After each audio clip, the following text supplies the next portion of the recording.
రేవల్ గారు రాసిన పద్యాల్లో నుండి ఒక పద్యం చెప్తాను. పట్టు పట్టరాదు, పట్టి విడువరాదు, పట్టెనేని బిగియం బట్టవలయు, బట్టి విడుచు కన్నా బరగ జచ్చుట మేలు. విశ్వదాభిరామ వినురవేమ.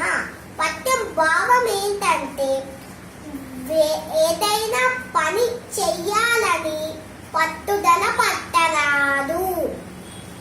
ఒకవేళ పట్టుదల పట్టినచో ఆ పనిని చెయ్యాల్సిందే.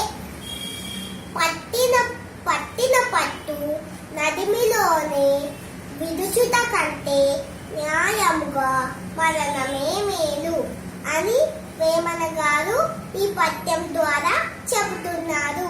ధన్యవాదాలు.